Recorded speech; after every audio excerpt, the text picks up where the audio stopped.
Anda kembali di Selamat Pagi Indonesia. Pemirsa, 3 partai politik yang tergabung dalam Koalisi Perubahan sepakat ikut menggulirkan hak angket di DPR untuk mengusut dugaan kecurangan pada pemilu 2024. Ketiganya menyatakan siap bergabung dengan siapapun yang berniat baik dan mengembalikan demokrasi di tanah air bisa kembali ke jalurnya.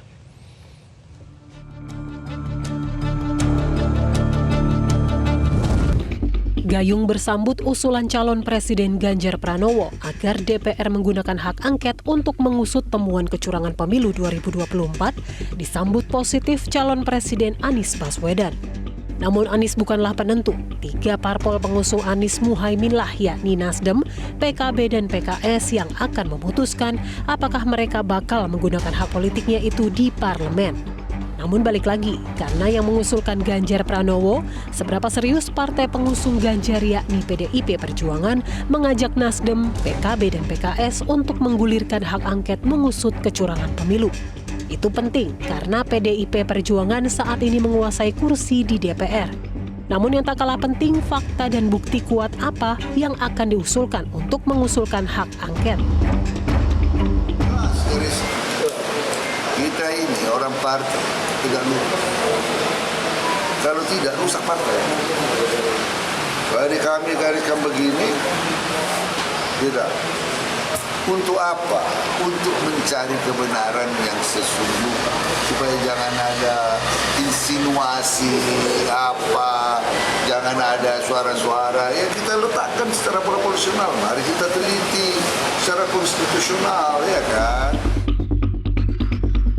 3 sekjen Partai Koalisi Perubahan bertemu di Nasdem Tower membahas kecurangan pemilu 2024. Koalisi Perubahan pengusung Capres-Cawapres nomor urut 1 yang terdiri dari Partai Nasdem, PKB, dan PKS sepakat untuk menggulirkan hak angket di DPR untuk mengusut dugaan kecurangan di pemilihan presiden 2024. Sekjen Partai Nasdem Hermawi Taslim mengatakan usulan menggulirkan hak angket di DPR tidak main-main karena diinisiasi Ganjar Pranowo sebagai capres dan kader terbaik PDIP Perjuangan yang merupakan partai dengan kursi terbesar.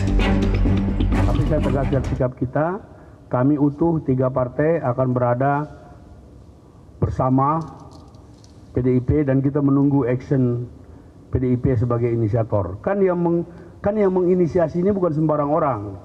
Ganjar, kader terbaik, capres partai terbesar di Indonesia. Jadi kita anggap ini serius. Oleh karena itu kita mempersiapkan diri. Tadi tim kami sudah mempersiapkan data, kalau ada apa-apa nanti kita tinggal supply. Kalau perlu tim, kita kirim tim juga. Tapi kita tunggu langkah selanjutnya. Sementara Sekjen PKS Abu Bakar Al-Habsyi menegaskan bangsa ini butuh keberanian untuk membenahi situasi saat ini. Bagus. Daripada kita ke MK, ada pamannya. Lebih baik kita ke angket, cantik, ya kan? Angket kita udah pengalaman kok, indah kerjanya, panjang waktunya, dan kemampuan.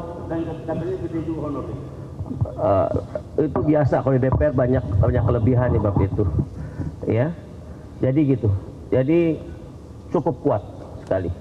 Tinggal kita tunggu lokomotifnya, ya.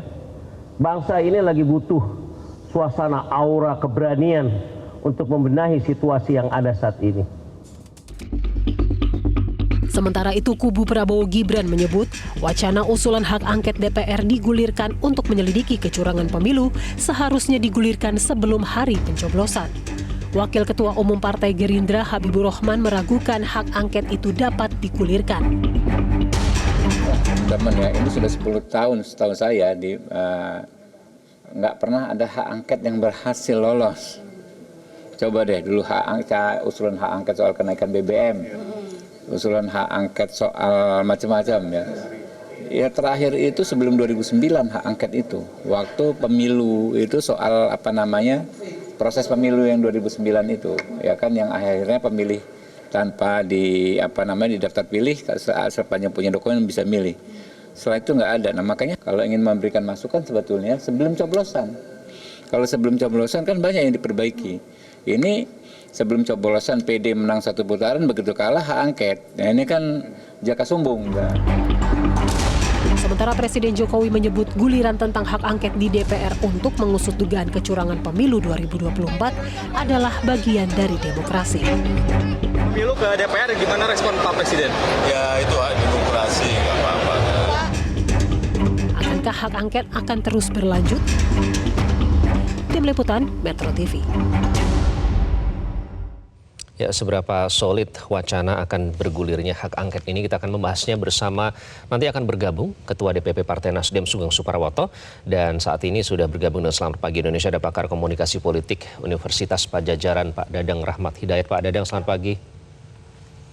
Selamat pagi Mas Iqbal, selamat pagi. Ya, Pak Dadang, tadi sudah ada pernyataan ya dari parpol dari Koalisi Perubahan Hak Angket ini tidak main-main. Nah, tapi kalau Anda melihat dinamika yang terjadi, seberapa serius sebenarnya pihak-pihak yang mengajukan hak angket ini, karena waktunya semakin mendekati deadline ya, istilahnya seberapa serius mereka, Pak Dadang? Ya, memang hak angket ini bisa dilihat dari berbagai perspektif ya. Kalau diawali dari keseriusannya tentu harusnya serius begitu ya. Artinya melihat sebuah realitas yang tampaknya perlu digulirkan melalui hak angket, dan kita tahu bahwa perspektif yang pertama tentu hak angket adalah hak yang konstitusional ya, hak politik konstitusional dari partai untuk melaksanakan sebagai bagian ya dari DPR misalnya ya, untuk melaksanakan tugas pengawasannya. Saya kira itu hak yang biasa-biasa saja. Nah, tapi tidak biasa jika memang yang diangkatnya adalah sesuatu yang sangat krusial, apalagi aktual, dan apalagi ini berkaitan dengan pemilu ya. Saya kira ini menjadi pertaruhan yang cukup penting. Jadi tentu tidak boleh main-main. Tapi kemudian juga yang diawali oleh misalnya oleh Pak Ganjar, kemudian tentu bisa diajukan oleh PDIP sebagai partai terbesar, relasi respon dari tiga pengusung ya, tiga partai pengusung dari paslon 01 ini memang harus direalisasikan nih. Artinya direalisasikan gini, kalau kemudian ini hanya wacana ya tentu tidak menjadi apa-apa kan begitu ya. Tapi kalau kemudian dilaksanakan di dalam kenyataan, di dalam hak angketnya, ini pertarungan tersendiri kan, pertarungan sendiri. Apakah bisa dilaksanakan nggak hak angket? Nah, kalau misalnya bisa dilaksanakan, ya itu perjuangan berikutnya adalah bagaimana mengumpulkan bukti-bukti itu. Tapi paling tidak dalam konteks perspektif komunikasi politik, ini adalah sinyal ya, sinyal yang penting untuk diketahui juga oleh publik. Apakah kemudian bisa mendapatkan kebenaran material ya di dalam hak angket nanti kan begitu. Ini penting. Artinya sudah ada koridor dikanalisasi. Ini yang paling penting adalah berbagai isu, berbagai permasalahan berkaitan dengan pemilu ini, dugaan-dugaan kecurangan dan segala macamnya ini dikanalisasi. Jadi kanalisasi hak angket, kemudian mungkin nanti juga menjadi bagian sebagai barang bukti kalau ada sengketa di Mahkamah Konstitusi. Jadi saya kira ini harus serius Mas Iqbal, begitu ya. Oke, baik. Sudah bergabung dengan Selamat Pagi Indonesia, Ketua DPP Partai Nasdem Sugeng Suparwoto. Pak Sugeng, selamat pagi. Ya, selamat pagi Bung Iqbal dan juga Pak Dadang. Semoga selalu sehat, Pak Sugeng. Saya ingin memastikan nih, sehat, Nasdem sudah firm mendukung hak angket?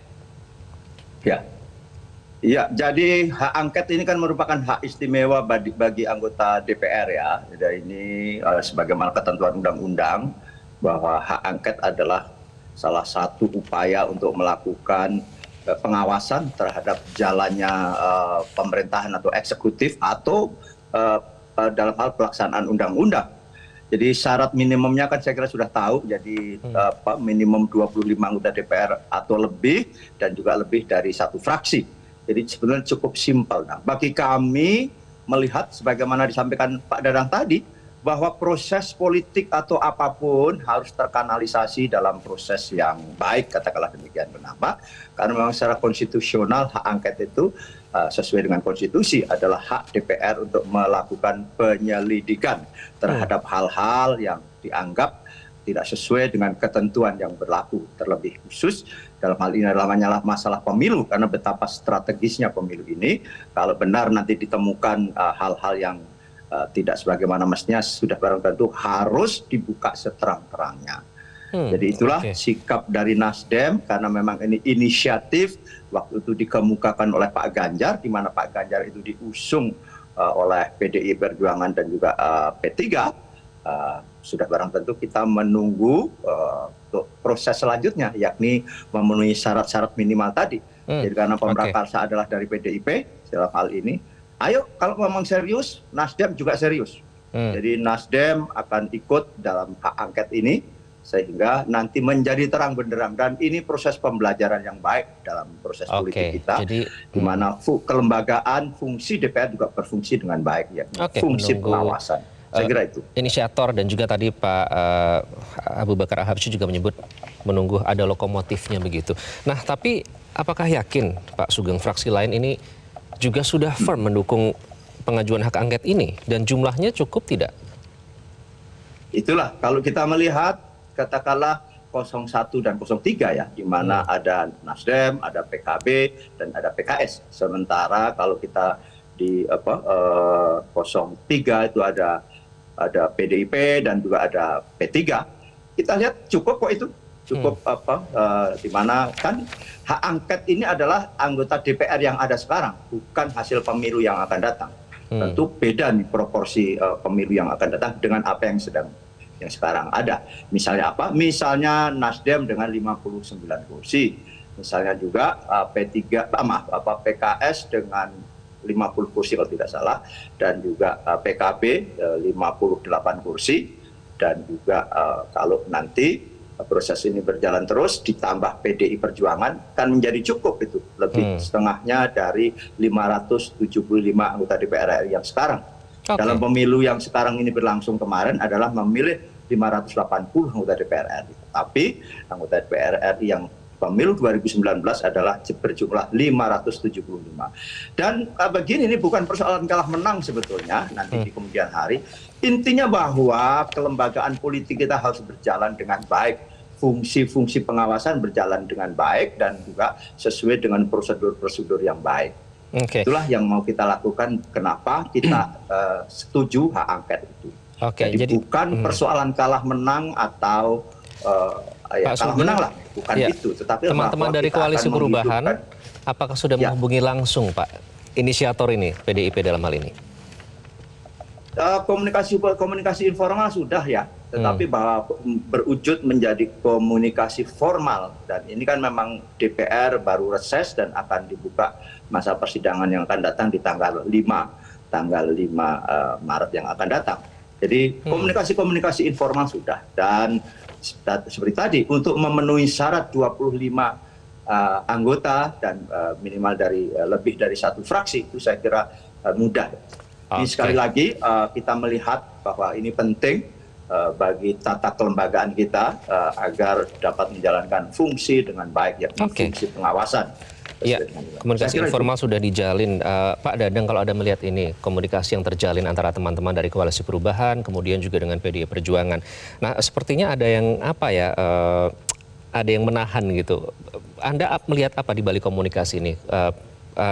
Sampai sekarang belum juga ada komunikasi formal tadi yang disebutkan soal pernyataan akan mengajukan hak angket ini.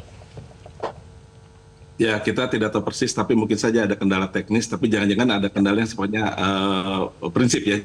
Jangan-jangan ya, mudah-mudahan sih tidak ya. Seperti apa, Pak? Ini kan jadi bagian dari kontestasi tersendiri ya. Kontestasi tersendiri bukan dalam konteks menang kalah, saya setuju dengan Mas Sugeng, tetapi ini bagian dari bagaimana kanalisasi dari masalah-masalah yang sekarang bertebaran di publik kan begitu ya.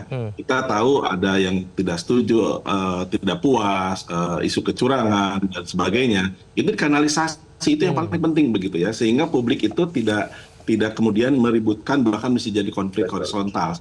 Itu berbahaya ya begitu ya. Kanalisasi secara konstitusional ini menjadi luar biasa. Nah, masalah nanti kalau terwujud ya hak angketnya, kan itu juga kan ada perdebatan juga, ada bukti, ya, kemudian nanti hasilnya seperti apa kan sifatnya kan tidak memutuskan. Karena hak angket bukan lembaga yudisial ya, Mas Sugeng ya, bukan kan? Bukan. Tapi ini menjadi bahan di lembaga-lembaga yudisial kan begitu. Nah, ini koridor yang sangat sehat menurut saya daripada kemudian publik memunculkan berbagai spekulasi terhadap sekarang yang sedang berjalan ya dengan proses yang masih ada kontroversi di sana sini. Ini kanalisasi yang luar biasa nih. Nah, tinggal tadi pertanyaannya, kok belum terwujud ya? Jangan-jangan ada kendala komunikasi nih. Kendalanya mudah-mudahan sih masalah teknis saja atau momentum. Komunikasi politik kan juga ada momentum yang tepat ya, atau mungkin juga ada masalah-masalah prinsip yang bisa diselesaikan antara paslon 01 dan 03. Saya kira. Iya, Pak Sugeng, kalau nanti misalnya ya sudah mencukupi syarat-syarat, karena soal bukti-bukti juga sudah dikantongi begitu oleh pihak Partai Nasdem juga. Nanti seandainya sudah mencukupi syaratnya, judul angketnya itu apa Pak Sugeng? Apakah kecurangan pemilu yang TSM dan yang melakukan siapa? Apakah sudah sampai pada pembahasan itu? Betul sekali.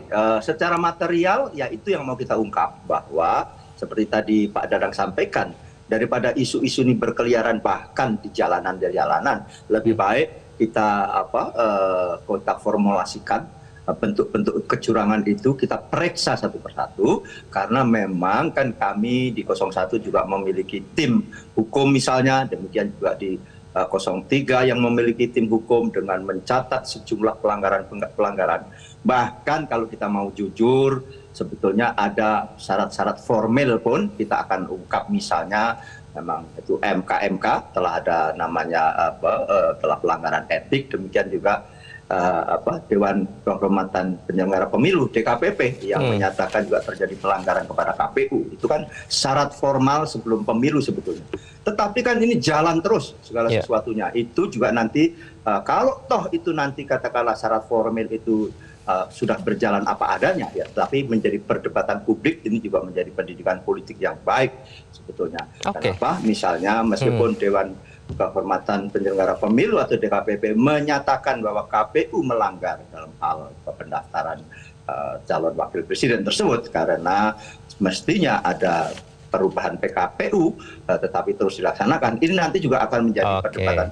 Baik, menarik Pak Sugeng, Anda menyebut soal MK ini ya. Samping tadi kan itu syarat formil, ada juga apa yang terjadi di lapangan, apa yang disebut dengan terstruktur, masif dan sistematis itu kan mau kita ungkap satu persatu, kasus demi kasus.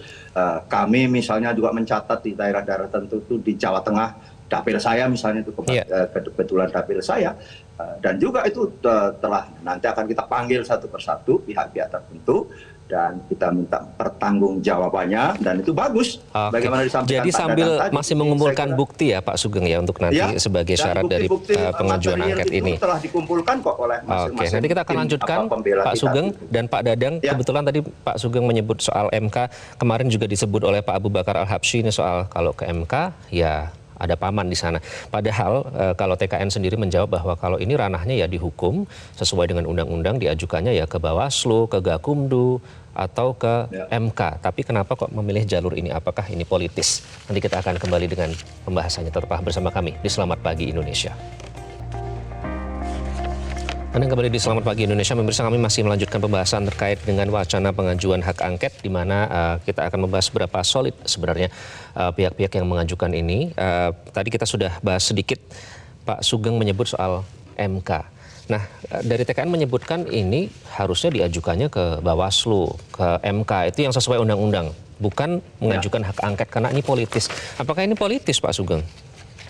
Ya, apapun nanti kan argumentasi itu kita bisa sampaikan di forum angket tersebut, di forum DPR. Apapun argumentasinya, termasuk apakah sah itu, misalnya kalau MK berkeputusan demikian, terlebih juga DKPP berkeputusan demikian, apa sah?